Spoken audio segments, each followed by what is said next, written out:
और शुभम द्विवेदी की पत्नी ऐशान्या द्विवेदी हमारे साथ जुड़ चुकी हैं। सीधे उनका रुख करते हैं। ऐशान्या जी, आपका न्यूज़ स्टेट पर स्वागत है। सबसे पहला सवाल आपसे यही होगा कि प्रधानमंत्री नरेंद्र मोदी आज कानपुर पहुंचे और उन्होंने कानपुरिया अंदाज में पाकिस्तान को करारा जवाब दिया है। आप लोगों से मुलाकात भी की, क्या बातचीत हुई इस दौरान? प्रधानमंत्री ने शहीद बोला, इससे रिलेटेड एक सवाल पूछ लीजिएगा।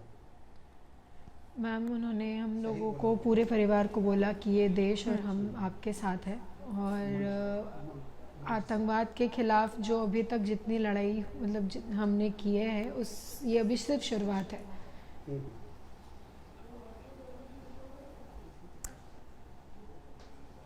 बिल्कुल, चूंकि देखिए हम लगातार उस दिन को भी हम देख रहे हैं जिस दिन ये पूरा क्रम हुआ था और उसके बाद पाकिस्तान पर ऑपरेशन सिंदूर भी चलाया गया। लेकिन जिस तरीके से भारत की ओर से ये जवाबी कार्रवाई की गई है, इस पूरे ऑपरेशन सिंदूर को आप कैसे देखती हैं? क्या कहेंगे इस ऑपरेशन सिंदूर के बारे में आप?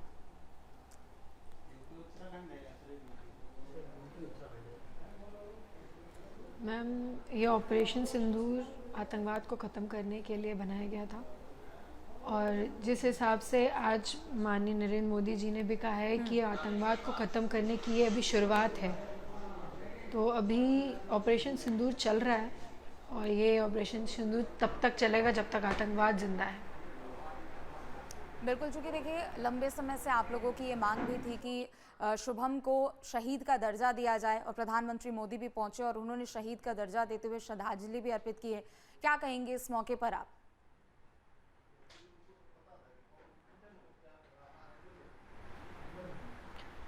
मैं इस मौके पे उन्हें हाथ जोड़ के थैंक यू बोलूँगी और जिस तरीके से वो हमारे पूरे परिवार के साथ खड़े हैं और आज जिस तरीके से वो हमसे मिल के थोड़े भावुक भी हुए और उन्होंने दिखाया कि वो एक देश के मुखिया की तरीके वो भी उतने ही परेशान, उतने ही पीड़ित हैं जितने हम पीड़ित हैं। इससे मैं बस उनका थैंक यू बोल सकती हूँ। बिल्कुल, चूँकि देखिए 22 अप्रैल को जो घटना घटी थी, पूरा देश उसको भुला नहीं सकता है, लेकिन जिस शौर्यता से और जिस वीरता से भारत की ओर से जवाब भी दिया गया है, ये भी पाकिस्तान को याद रखना चाहिए। मैं चाहूँगी आप थोड़ा उस बारे में आप ज़रूर बताइए। हालांकि ये ऐसा क्षण है, ऐसा समय है कि जब पीएम मोदी आपके पास पहुंचे, उन्होंने ढांढस बंधाया, लेकिन आखिर उस दिन क्या हुआ था? किस तरीके की आपने वहां पर तस्वीरें देखी थी? और 26 लोगों में से एक शुभम द्विवेदी जो कि अब नहीं रहे।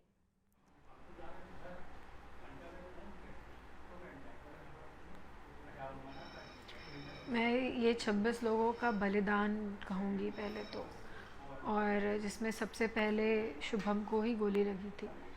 वहाँ पे कोई भी ऐसे सिचुएशन या ऐसा कुछ नहीं था कि जिससे अंदाज़ा लग सके कि ऐसा कुछ हो सकता है या ऐसा कुछ होगा, लेकिन ये दुर्भाग्य है हमारा कि ऐसा हुआ और शुभम के साथ सबसे पहला हुआ। उसके बाद लगातार वहाँ पे सिर्फ लोगों का धर्म पूछते जा रहे थे और मारते जा रहे थे।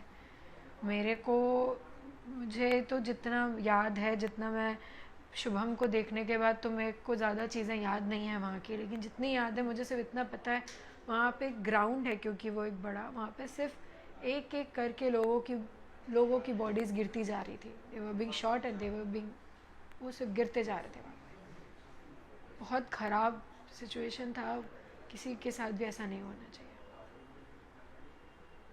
और बिल्कुल बार बार, चाहे वो पीएम मोदी हो, सीएम योगी भी आपसे मुलाकात करने के लिए पहुंचे थे। 22 अप्रैल के बाद जब शुभम द्विवेदी का पार्थिव शरीर लाया गया था, तब भी सीएम योगी वहां पर मौजूद थे और ऑपरेशन सिंदूर को लेकर बार बार यही और कहा भी जा रहा है और लोगों को ये याद भी रखना चाहिए कि ऑपरेशन सिंदूर अभी खत्म नहीं हुआ है, बल्कि कुछ समय के लिए इसको रोका गया है और जिस भी भाषा में पाकिस्तान समझेगा उसे उसी भाषा में समझाया जाएगा, जवाब भी दिया जाएगा।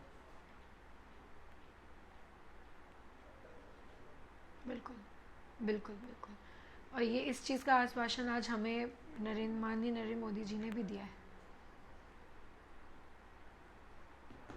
मैं चाहती हूँ कि आप एक बार उस बारे में आप ज़रूर बताइए। जब प्रधानमंत्री नरेंद्र मोदी पहुँचे, क्या कुछ वहाँ पर वार्तालाप आप लोगों के बीच में हुई? क्या कुछ बातें पीएम मोदी की ओर से कही गई? क्योंकि शहीद का भी दर्जा देने की मांग आप लोग कर रहे थे और शहीद का दर्जा देते हुए भी पीएम मोदी ने श्रद्धांजलि अर्पित की और हम देखिए लगातार देख रहे हैं कि पाकिस्तान किस बर्बादी तक पहुंचा है, पाकिस्तान को कैसे ध्वस्त करने का पूरा काम किया गया। हम एक एक तस्वीर आज भी देखते हैं। सबसे पहले ऑपरेशन शुरू होता है, सेनाओं की ओर से जानकारी दी जाती है, उनके प्रमुखों की ओर से जानकारी दी जाती है और ये सिलसिला आगे भी चलता रहेगा। क्या मांग होगी आपकी, आप क्या कहेंगे?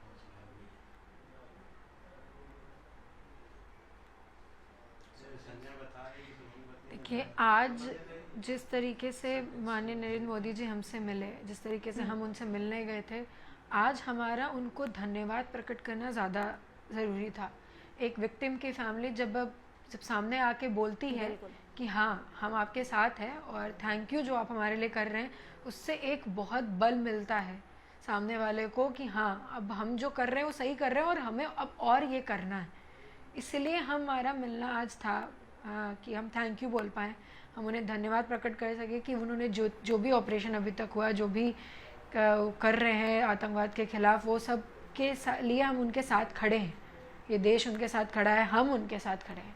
हम आज मिलने का हमारा रीज़न सिर्फ यही था, कोई हमारी मांग पे बात नहीं थी, क्योंकि ये भी बहुत ज़रूरी है कि सामने वाले को बताना कि हम बहुत शुक्रगुजार हैं जो आप कर रहे हैं हमारे लिए, उसके लिए। दूसरा, और ये बहुत ज़रूरी भी है दुश्मनों को बताना कि पूरा देश है। बाकी कि आप मुझसे बोलिए।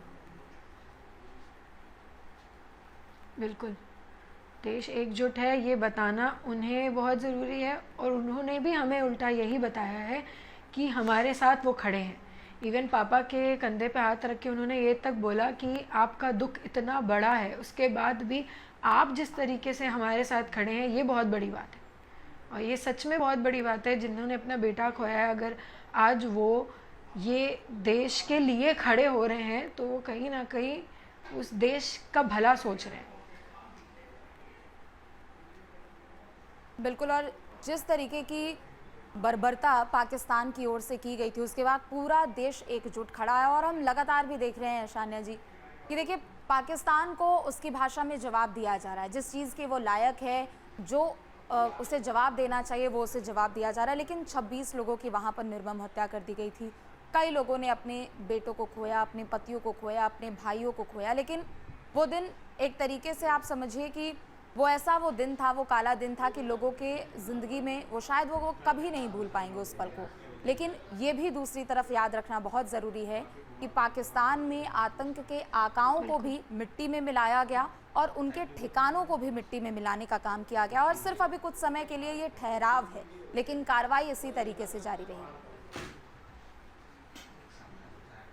जी जी जी, मैं तो उन 26 लोगों का बलिदान मानती हूँ। एक आतंकवाद के खिलाफ की ये जो लड़ाई शुरू हुई है, ये उनके बलिदान की वजह से शुरू हुई है। ठीक है, बहुत शुक्रिया आपका समय निकालने के लिए और बातचीत करने के लिए।